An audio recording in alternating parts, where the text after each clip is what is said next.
You know how we do. So nice new car, only 1,300. Okay. And okay, that's what we got to say. Okay. You know how we do. Okay. You know how we do. I see you riding dirty like Listen millionaire. to Nines. Yeah. All Listen right, to CB9s. Nines as well. He's the guy. You know what I mean? Nines is the guy, man. Yeah. Incredible album, bro. Okay, do you know, I used to actually live on Nines Estate, Church Road. I used to live on Talbot Walk, number 23. So I'm real proud, man, that he's got the number one album for the block, for the hood, man. Yeah, no, man, got props that it's like, and what I noticed as well is like, Andy Joshua's got a way of busting artists, because he done like when Stormzy brought him out, and then after that, he brought Stormzy more to the forefront. Even though Stormzy was gonna blow anyway, he's an incredible artist, right? But he did the same when he fought Povetkin. Nines brought out Andy Joshua as well. But then, like, to see this and the hard work that what Nines has put in, then I got props. Any man that goes out there and is doing their thing, you know what I mean, and a guy who's definitely making his passion become his paycheck. But you know what I mean, Crabs in a Bucket is a wicked album. So yeah. No, definitely. We've got to shout those people that start something, keep going, and reach the mountaintop. And come on, man. Come on, unite goals. You know what I mean? Unite goals. You know what? I got props you for, the good work you did on the last Brown versus Bo show for MTK Global up in Wakefield, man. You got a lot of props. Okay. Yeah, you know what? What is this? Eric goes is this. No one can't take away the fact that I actually love this sport, right? And I'm entrenched in the history and I study the history of the sport. You know what I mean? People have a real silly misconception about me. I'm a respecter of this sport. I love this sport. I've been a participant in many areas. So I've been multifaceted. I've been a trainer, manager, promoter. You know what I mean, amateur and professional boxer. So I've done all of those kind of things, right? Worked in commentary, worked as a pundit, worked as a historian. So I've done all of these things. So it just be fitting right now for somebody like of my knowledge, and like a lot of guys are reaching out, like the hood's reaching out to me hard right now because there's so much talent out there that they're looking for advice. Me personally, I'm gonna say to anyone to go to MTK Global for the simple fact that inside MTK Global, you're treated as family there, number one, right? Number two, we're in Black History Month, so I'm gonna touch on it. You know what? I'm always talking about this thing, so don't think I'm consistent with it. I'm not being validated by because all of a sudden it's Black Lives Matter. Like, I'm not really into no Black Lives Matter. You know what I mean? But what I am into, the narrative of Black Lives Matter, I'm into. The people behind it and all the rest of it, nah, bun them, right? But me, I'm just telling you 100% on this thing here. When I'm turning around saying like I'm being consistent, and first-hand probies, right? Nobody wasn't talking, that we should be having more people of color inside of certain industries or certain people who are earning money off of the backs of dark and brown people around the world, that they should be having people more in higher positions. Nobody wasn't touching on this. When I touch it, everyone's pointing the finger, shut up. And maybe I was like 2-3 years too early. But the thing about it is this has been documented. It's been documented, it's been in newspapers, it's been on TV, it's been documented, right? And because we're turning around and saying like, and the next thing, I'm not looking for nobody's sympathy when it comes to the racial struggle or the racial divide that has been caused. Because I keep on telling you, there is only one race, and that is the human race. But we are tribal within that. So it's been separated into tribes. So we are tribalists. We are not racist. We are tribalists. To be a racist is to hate existence within itself. Because if you know anything about history, the oldest remains of bones that were found, which date back, was it 3.5 million years, is that of Zinjanthropus, right?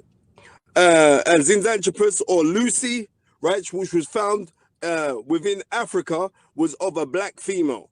So life and existence started in Africa, and that was the bones and remains of a black person. So I'm not hearing no foolishness. We are all one human family. We should start living as one human family. And that is it. Yeah, I mean, there's a famous German proverb that states, to do nothing good is to do evil, period. And that's what I'm rolling on. So don't try to divide up anything in no black, white, or this, that, or all the rest of it. There was a hierarchical system, right? And it doesn't give a damn about color, right? I'm telling you this now. doesn't give a damn about color. It's a hierarchical system. So I'm trying to say, like, be what you want to see, and that's what I'm trying to do. And that's enough of my rant on that. Let's talk boxing, bro.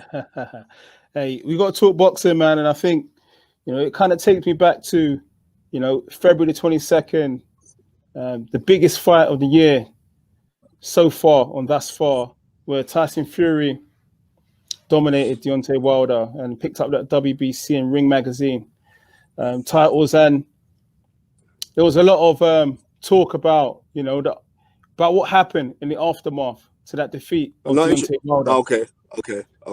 We hooked up in Blue Jays Caf, South London, where a lot of right. Big up Blue Jays Caf, man. Frequented regularly by incredible artists like Dave and Stormzy. So yeah, that's the place. Go on. Yeah, so we linked up there, and obviously, look, you kind of let me know some interesting information about the aftermath of that fight, and in particular, Mark Breland left outside the changing room, and apparently at the time, gone from the team. So it's just been kind of like officially announced that Mark Breland has left the team now. In fact, would you make of this this breaking news? It's not breaking news to me. Like, number one is this. Yeah. Number one is this. How's it breaking news to me? And I told you this in February. How many months are we now? So I told you this. How many months ago? I told you this 8 months ago. I told you this 8 months ago. Right? And it went mad online at the time, yeah. It went mad online. All the newspapers was using the kind of, was this true, blah? But nobody never turned around from their team and said, no, I'm talking shit. I had people send me messages from America saying, what you talking about? And But nobody never turned around and said, Spencer Fearon, you are absolutely talking rubbish. There's nothing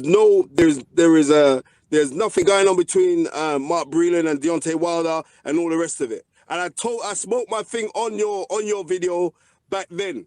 So big up pep talk. And I'm saying this. And the next thing, people have to realize, I do not dislike Deontay Wilder. Right? I wanted to realize this again. I'm going to say it again. I do not dislike Deontay Wilder. Any form of criticism, remember, I'm a pundit. Any form of criticism that they want to interpret as criticism is an opening because I actually want them to do better.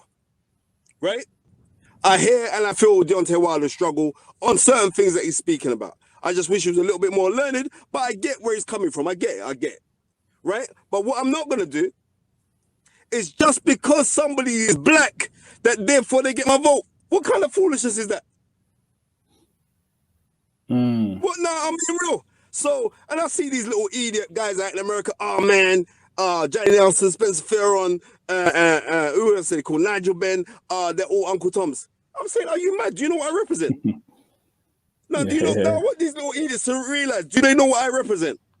They could never use that narrative towards me, ever.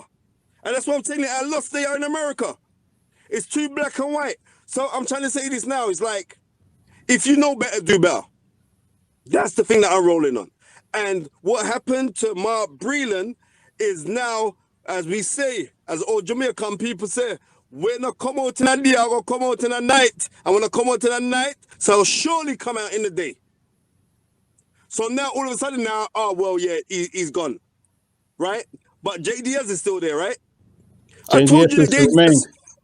Right, JDS is still there. Reason why? Because he can be a yes man, and therefore they can they threw Mark Breland under the bus. Mark Breland did he done the right thing. Anybody knows this game is dangerous. This game is hurtful. We're seeing guys right now who can't give up the sport, who are walking on their heels because they are punchy. Do you understand? Because they've taken sustained punishment throughout the years. And when you think throughout the years, you got to think, when you're an amateur, you're preparing for a fight, you'll get hard spars. Hard spars.